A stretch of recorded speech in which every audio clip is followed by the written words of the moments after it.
வேண்டியதானே.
மனிதன் நாகரீகம் எனும் குடிலில் ஏறி வசிக்கத் தொடங்கும் முன் ஒலிகள் அரைக்கூவல்களாய் வடிவம் பெற துவங்கிய காலம் தொட்டு கல் தோன்றி மண் தோன்றா காலத்தில் முன் தோன்றிய மூத்த மொழி நம் அன்னை தமிழ் மொழி.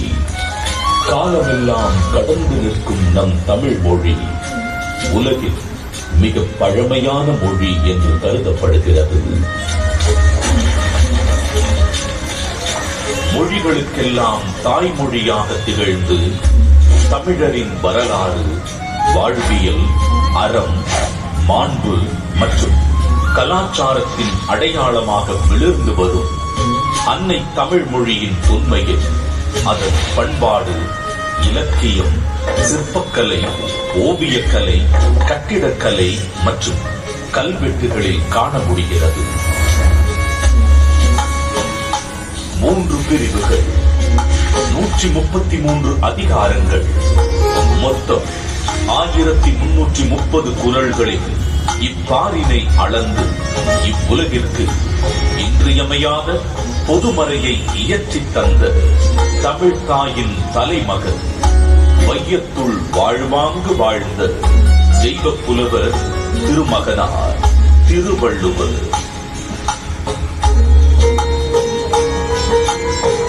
ஐயன் வள்ளுவனின் பிறந்த வருடம் தமிழக அரசால் கிமு 31 என்று வழங்கப்படுகின்றது. சென்னையின் மயிலாப்பூரில் வாழ்ந்ததாக கருதப்படும் இவர் காவிரி பாக்கத்தை ஒட்டி வாழ்ந்து வந்த மார்க்சே என்பவரது மகள் வாசுகியை மணம் முடித்தார் என்றும் கூறப்படுகின்றது. தன்னை பற்றிய குறிப்புகள் மிக குறைவாகவே கிடைக்கப் பெற்றுள்ள போதிலும் தன் சொற்களால் தமிழ் கடத்தில் சாதி மத வேதங்களை களைந்து மனிதத்தை உயர்த்தி பிடித்தவர் வள்ளுவர் திருமகனார்.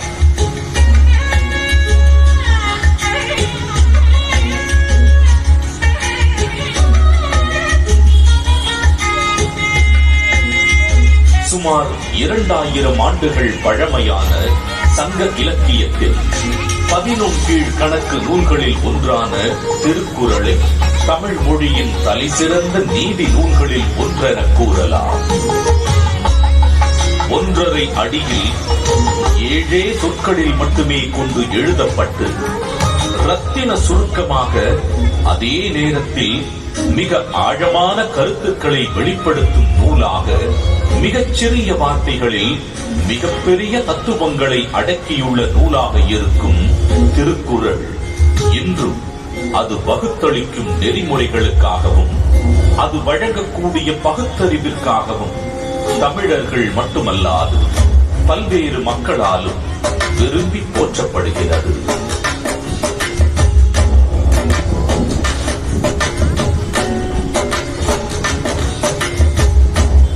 அறம், பொருள், இன்பம் என்று 3 பிரிவுகளாக அமையப் பெற்றுள்ள திருக்குறளின் முதல் பகுதியான அறம் எனும் பிரிவில் மனித ஒழுக்கத்திற்கு அடிப்படையான மெய்யியல் மற்றும் தத்துவார்த்த கோட்பாடுகள் நிறைந்துள்ளன.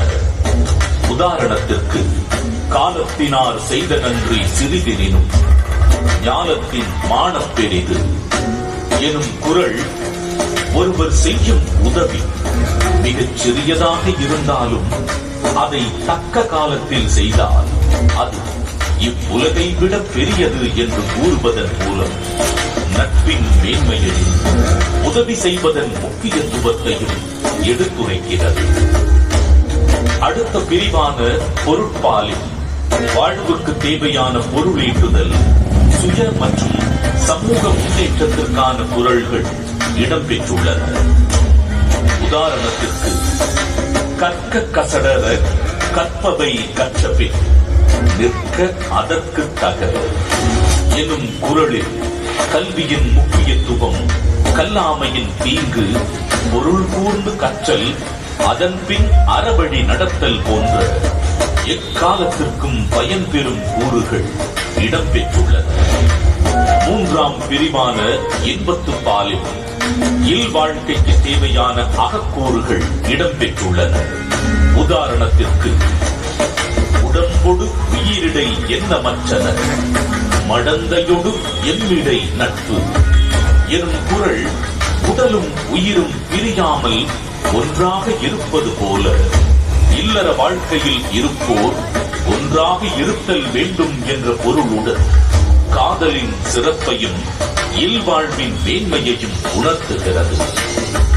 ஏறத்தாழ 60க்கும் மேலான உலகின் பல்வேறு மொழிகளுக்கு மொழிபெயர்க்கப்பட்ட திருக்குறள் உலகெங்கும் அதிக அளவில் மொழிபெயர்க்கப்பட்ட சமயம் சாரா நூல்களில் ஒன்றாக திகழ்கிறது. திருக்குறளின் இலக்கிய வடிவமும் பொருளடக்கமும் அதன் செம்மொழி தன்மையை வெளிப்படுத்துவதுடன் உலக இலக்கியத்தின் ஒரு மாபெரும் ஆவணமாகவும் விளங்கி தமிழின் தொன்மையையும் தமிழர்களின் பெருமையையும் இப்புவியெல்லாம் கொண்டு சேர்த்துள்ளது. வள்ளுவருக்கும் அவருடைய குறளுக்கும் பெருமை சேர்க்கும் வண்ணம் அன்றைய தமிழகத்தின் முதலமைச்சராக இருந்த முத்தமிழறிஞர் டாக்டர் கலைஞர் மு. கருணாநிதி அவர்கள் திருக்குறளுக்கு உரை எழுதியது மட்டுமல்லாமல் பேருந்துகளில் திருக்குறள், பள்ளி பாடங்களில் திருக்குறள், திருக்குறள் கவியரங்கம், திருக்குறள் ஆய்வு என எளிய மனிதருக்கும் வள்ளுவரை கொண்டு சேர்த்தார்.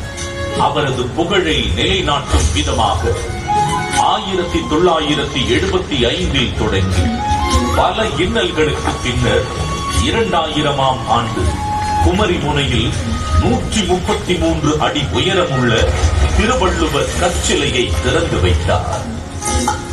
இதைத் தொடர்ந்து குமரியில் உள்ள திருவள்ளுவர் சிலையின் வெள்ளி விழாவை முன்னிட்டு விவேகானந்தர் பாறை, வள்ளுவர் சிலை இவ்விரண்டையும் இணைக்கும் விதம் சுமார் 250 அடி நீளமுள்ள கண்ணாடி பாலம் தமிழக முதல்வர் மு. க. ஸ்டாலின் அவர்களால் திறக்கப்பட்டது. இந்தியாவின் முதல் கடல் மேல் கட்டப்பட்ட கண்ணாடி பாலம் இது என்பது வள்ளுவருக்கு மற்றுமொரு மணிமுடி.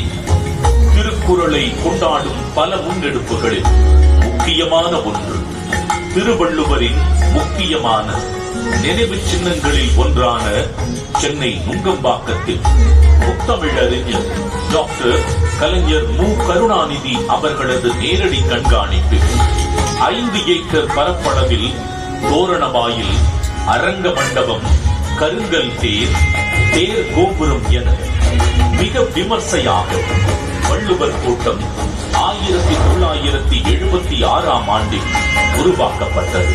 தமிழர்களின் பாரம்பரிய கட்டிடக் கலைகளின் அடிப்படையில் அமைக்கப்பட்டுள்ள வள்ளுவர் கூட்டம் வள்ளுவருக்கு புகழ் சேர்க்கும் இடமாகவும் தமிழ் மொழி சார்ந்த பல பண்பாட்டு நிகழ்வுகள் நடைபெறும் இடமாகவும் திகழ்கிறது. ஒரு குறிப்பிட்ட காலத்திற்கோ அல்லது ஒரு குறிப்பிட்ட இனத்திற்கோ என்றில்லாமல் யாதும் ஊரே என எல்லா நாட்டவருக்கும் ஆகச் சிறந்த அறநூலாக விளங்கும் சமத்துவ நூலா திருக்குறள் கரைகள் தாண்டி கண்டங்கள் கடந்து மனிதர்களின் இருள் சூழ்ந்த இடங்களில் ஒளி வீசி அறவழியை காட்டுகிறது.